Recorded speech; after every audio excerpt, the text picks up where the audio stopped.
आज एक विशेष प्रसाद के साथ हमारे किशोर जी, पंडित किशोर जी बैठे हुए हैं। इन्होंने गाय के गोबर से एक धूप तैयार की है, जरा निकाल के दो। और ये धूप बत्ती देख रहे हैं आप लोग, ये शुद्ध गाय के गोबर से तैयार है। इससे ज्यादा शुद्ध धूप आजकल की धूप बत्तियां जो आ रही हैं भैया, उसमें तो बहुत कुछ मिला रहे हैं लोग, लेकिन ये शुद्ध है बिल्कुल। और आज प्रसाद के साथ आप सबको जो है ये अगरबत्ती दी जाएगी, ठीक है ना। और अगरबत्ती आपको दी जाएगी तो आप एक काम जरूर करना, दीपावली में गोबर के दीपक भी अगर आप लोग चाहेंगे तो हमारे किशोर जी जो है गोबर के दीपक, जरा नमूना यार दिखा दो थोड़ा भैया, गोबर के दीपक ऊपर रखे हैं, जरा लाओ थोड़ा देख लो, बहुत अच्छा दीपक गाय। आप लोग दीपावली के समय अपने घर घर में वैसे दीपक तो जलाते ही जलाइए, लेकिन भगवान का पूजन जब लक्ष्मी पूजन करें तो गाय के गोबर के दीपक और गाय के गोबर की धूप बत्ती का प्रयोग करके लक्ष्मी पूजन करें। ये और बहुत सुंदर दीपक हैं, अभी मंगा रहे हैं, आपको आश्चर्य होगा देख करके। ऊपर है अनूप से कहो मेरे रूम में, अनूप कहो मेरे रूम में है, ले आए वहाँ से, तब तक मैं। और ये प्रसाद के रूप में आप सबको प्रसाद के साथ दिया जाएगा, एक एक पैकेट पर्याप्त है। हाँ, ये ध्वनि विस्तारक यंत्र आप देख रहे हैं, ये सारी व्यवस्था सत्येंद्र पाराशर ने की है। बढ़िया ध्वनि विस्तारक यंत्र है ये, माइक जिसको आप लोग कहते हैं। और केवल ये नहीं है कि ध्वनि विस्तारक यंत्र, माइक की ही व्यवस्था की सत्येंद्र ने। सत्येंद्र तो हमारे फोटो वगैरह, हमारे विजिटिंग कार्ड और भी जो भी प्रिंटर से संबंधित जितना भी स्थान से कार्य होता है वो निःशुल्क स्थान के लिए करता है। ये सेवा उसकी रहती है सत्येंद्र की। बहुत अच्छा सेवक है, समर्पित है, उसे मैं आशीर्वाद देता हूँ। साथ ही साथ जो इस पीएस गार्डन का मैनेजर हैं, मैनेजमेंट देखते हैं, क्या नाम है? प्रकाश विनोद राजकुमार 3। ये रात दिन बच्चे यहाँ सेवा में रहते हैं और हर पल हर क्षण यही ध्यान रखते हैं कि गुरुजी को आवश्यकता क्या है, जो आवश्यकता उसकी पूर्ति में लगे रहते हैं। साफ सफाई का विशेष ध्यान, वस्तु कोई उपलब्ध कराना है तो उसके बारे में बार बार पूछना, ध्यान रखना। वास्तव में वो बच्चे अपना जीवन धन्य कर रहे हैं कि कथा में वो सेवा दे रहे हैं। भाई गार्डन में सेवा दे रहे हैं वो तो एक उनके जीवन यापन की व्यवस्था है, लेकिन कथा में समर्पित भाव से सहयोग दे रहे हैं, ये पारमार्थिक सोच है और इस सोच से कल्याण हो, परम कल्याण हो। और भी हमारे बच्चे जितने भी, हाँ लवकेश, ये बालक देखिए सेवा में लगाए, इसी का वाहन अन्न लेकर के, गेहूं आदि जो आपने दिया है, जो सामग्री आई है, इसका वाहन ट्रांसपोर्ट की व्यवस्था ये लवकेश ने की है। और शिष्य भी बना है मेरा परिवार सहित, और ये व्यवस्था भी की है। और इस कार्यक्रम में और भी जब जब कार्यक्रम होते हैं तब तब भी शरीर से समर्पित, तन से मन से धन से जितना सामर्थ्य है भगवान की कृपा से उसका समर्पण रहता है, उसका सहयोग रहता है। और बेटा दिलीप, हाँ कहाँ गया दिलीप? हाँ ये दिलीप, देखो ये बहुत दूर घर है। लॉकडाउन में हम आए तो समझ लो हम लॉकडाउन में जितने नहीं फंसे इसके घर पे फंस गए गाड़ी हमारी सब जगह पूरा चित्रकूट से आगरा तक सरसर चली आई। लॉकडाउन में किसी ने रोका नहीं, लेकिन जिद पड़ गया महाराज घर में जाना है, घर पे जाना, बड़ी गाड़ी है। अब वो राम रथ हमारा फंस गया, हमने कि पूरे 6 महीने का लॉकडाउन यहीं सफल हो गया। लेकिन इसके कारण, प्रेम के कारण मुझे जाना पड़ा घर पे, वाहन लेके। गाड़ी नहीं जा रही थी फिर भी गाड़ी गई घर तक, गाड़ी गई और मैं गया, घर पे प्रसाद पाया। ये सेवा में समर्पित रहता है। ये बच्चे सब, सन्नी अभी अपना नाम कैसे बतावे मुझे, है? ये देख रहे हो आप, पूरी सेवा में रहता है। ये बच्चे सब सेवा में रहते हैं, ये सब आपके ही तो बच्चे हैं। ये बच्चे देख देख करके इन बच्चों की सेवा, आपके बच्चों में भी यही भावना आएगी ना कि महाराज जी आएंगे तब हम भी समय निकाल करके महाराज जी की सेवा में समर्पित रहेंगे। तो हम चाहते हैं कि बच्चों में संस्कार आवे, और ये संस्कार देने में, बच्चों में संस्कार देने में, आप सबके परिवार के बच्चों में संस्कार देने के लिए हम एड़ी चोटी का पसीना एक करेंगे प्यारे, चिंता मत करना। हम पूरा प्रयास करेंगे, जैसे भी भगवान से प्रार्थना करेंगे, वाणी का सहयोग देकर करेंगे, उनमें परिवर्तन, पूरा संस्कार देने का प्रयास। ये शरीर जब तक जीवित रहेगा तब तक ये प्रयास जारी रहेगा। इसलिए भगवान की कृपा रहेगी, समान रूप से सबके ऊपर ठाकुर जी की कृपा रहेगी। हाँ, अब बात तो वहीं आ जाती है भाई, है राम कथा को जन्म देने वाले कौन हैं? भगवान शंकर ही तो हैं। पार्वती जी को यद्यपि भगवान शंकर ने कथा सुनाई थी, लेकिन राम ना होते तो शंकर जी कहाँ से सुना देते राम कथा, है ना। तो बात यह है कि जय भोले ने संपर्क जोड़ा, और संपर्क भी प्यारे ऐसी स्थिति में जुड़ा कि कोई परिचय पूर्व से नहीं था, लेकिन मेरी कैसेट सुन करके संपर्क करने का प्रयास जारी रखा है। कैसेट सुन करके, मेरा कैसेट में कोई मोबाइल में भरे हुए था, ये ट्रेन में आ रहे थे, सुना तो ये नंबर ले लिए, और बराबर पूछते रहते थे महाराज जी कब मिलेंगे महाराज। अब बटेश्वर आ गए तो बटेश्वर में मिल गए, और जबरदस्ती खींच करके जय भोले ले आए।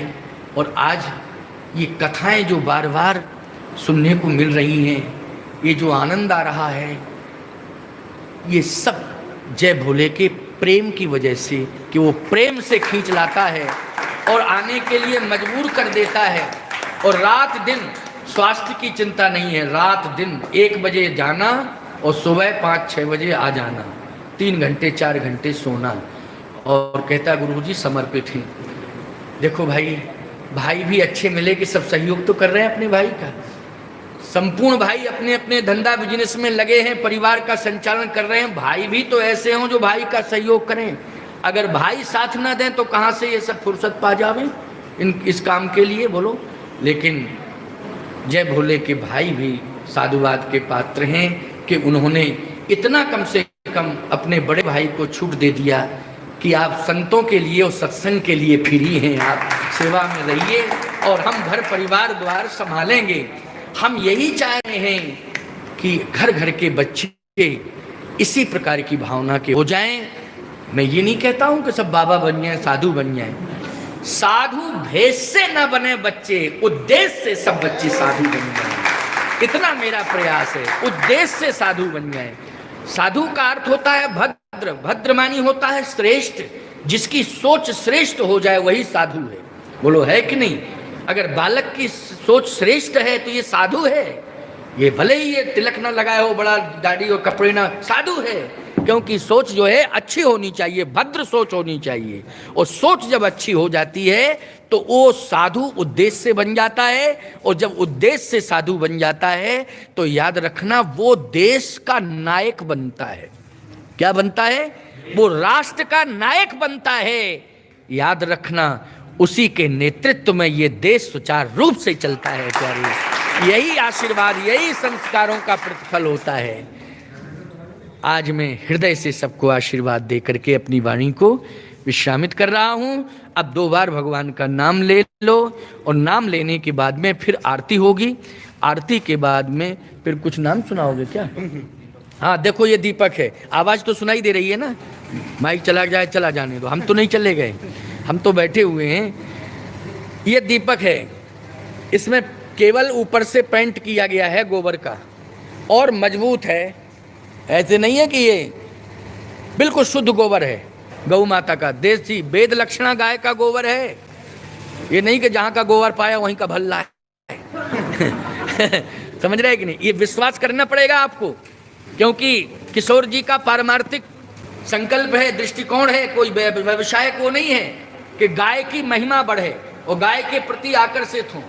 बस ये है कि गौ माता का पालन पोषण होता रहे, उनकी उदर पूर्ति के लिए सहयोग सबका मिले, बस इतना ही संकल्प, और इससे ज़्यादा कोई संकल्प नहीं। ये दीपक है, इसमें आप कपूर रख दीजिए तो धूप बन जाएगा, इसमें आप बाती रख दीजिए तो धूप बन जाएगा।